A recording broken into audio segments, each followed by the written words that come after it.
और अगर आपके पास ये वर्दी नहीं रही, आपके पास बचेगा क्या?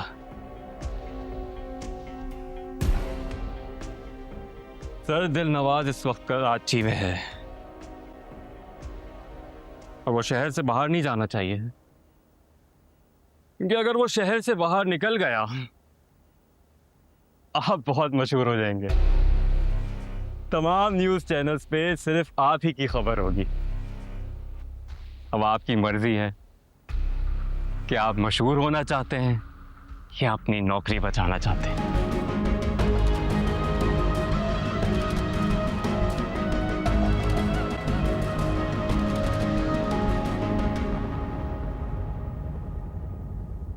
अभी आपके ऊपर है सर, खुद को बचाना है या दिलनवाज को। क्योंकि जिस वक्त मर्डर हुआ मिर्जा तो उस वक्त हॉस्पिटल में था और आपका एक हवलदार भी वहां मौजूद था। फिर आपने ये केस मिर्जा के ऊपर कैसे डाल दिया और किसके कहने पे? जिसने मिर्जा के ऊपर गोली चलाई, मिर्जा का बयान ऑन रिकॉर्ड मौजूद है कि उसी ने मिर्जा को अगवा किया था। किसके कहने पे अगवा किया था? ये तो सिर्फ एक केस है सर। इस तरह के केसेस से ये फाइल्स भरी पड़ी हैं दिलनवाज की। जिसका मर्डर हुआ था मैं उसकी बेवा से मिलके आ रहा हूं। वो भी दिलनवाज के लिए ही काम करता था।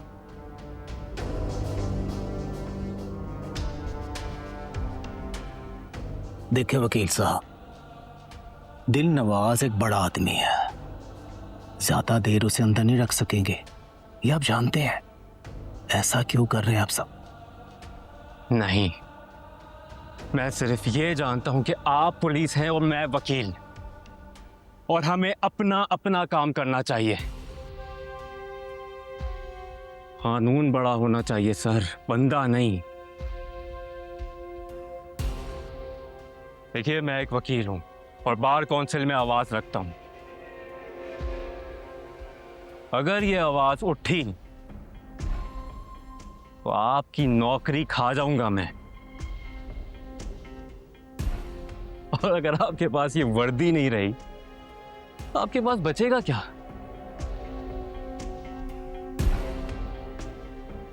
सर, दिलनवाज इस वक्त कराची में है और वो शहर से बाहर नहीं जाना चाहिए, क्योंकि अगर वो शहर से बाहर निकल गया आप बहुत मशहूर हो जाएंगे। तमाम न्यूज़ चैनल्स पे सिर्फ आप ही की खबर होगी। अब आपकी मर्जी है कि आप मशहूर होना चाहते हैं या अपनी नौकरी बचाना चाहते हैं।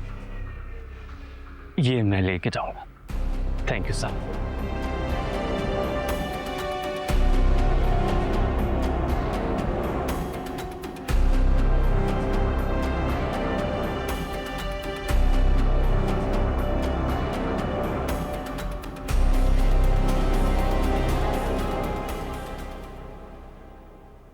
अम्मा, मेरी एक सुन लेना और प्लीज मेरी बात को समझने की कोशिश कीजिए, मेरा एतबार कीजिए।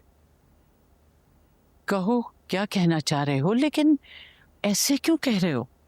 माँ, तैमूर और हीर की जिंदगी को बहुत बड़ा खतरा है और हम सब भी यहाँ महफूज नहीं है, इसलिए हमें सब कुछ यहाँ से बेच बाच कर हम यहाँ से चले जाएंगे। और बहुत बड़ी मुसीबत में है ना अम्मा। चाचू, आपको चच्ची ने कहा है ना कि दादी से इस तरह बात करना, ये कहना, इस तरह डराना तो घर बिक जाएगा। यार क्या हो गया? मैं ये बात पूरी जिम्मेदारी से कह रहा हूँ अम्मी, कसम से। और देखो, मुझे ऐसा कहने के लिए किसी ने भी नहीं कहा। दादी, मैंने भाई से कहा था कि चाचू ऐसे सीना फुलाकर कैसे खड़े हो सकते हैं। उन्होंने तो आज तक कभी ऐसा नहीं किया। और भाई ने बोला खून खून होता है और अपने ही अपनों का साथ देते हैं, और यहाँ अपने इस तरह साथ देते हैं। यार खून ही तो है जो खून की वजह से डर गया है। तैमूर और हीर मेरे कोई पराए हैं? अम्मी प्लीज, मेरी नीयत पे आप शक ना कीजिए। अम्मी प्लीज, मेरा एतबार कीजिए आप प्लीज।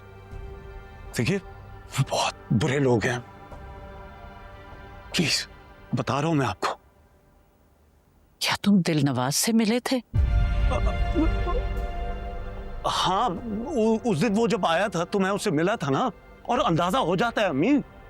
तो तुम्हें कल तक अंदाजा नहीं था इस बात का, जब तुमने तैमूर से कहा कि आ जाओ मैं तुम्हारे साथ खड़ा हूं?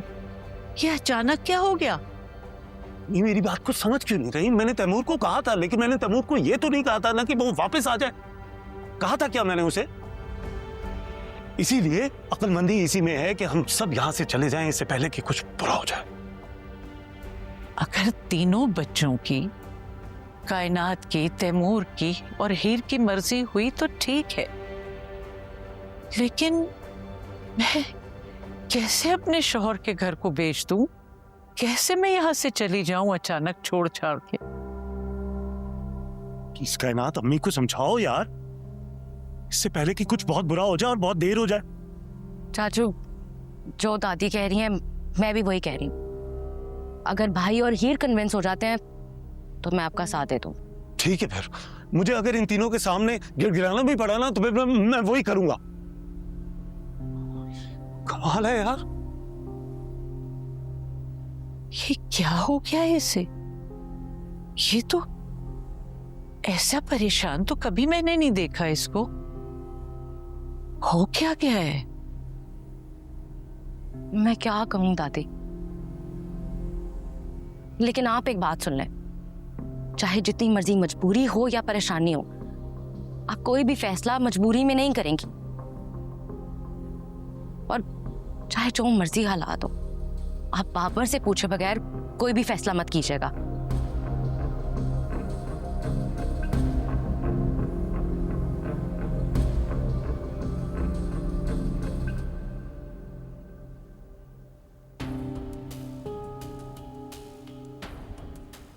अच्छा, परेशान ना हो, मैं खाना लगवाती हूँ।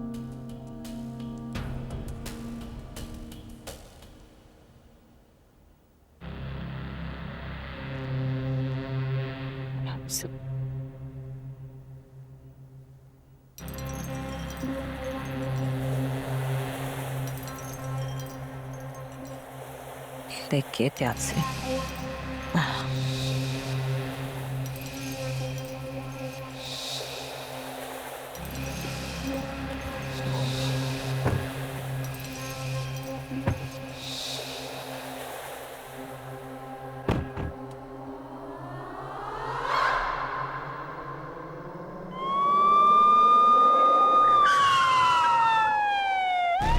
पुलिस?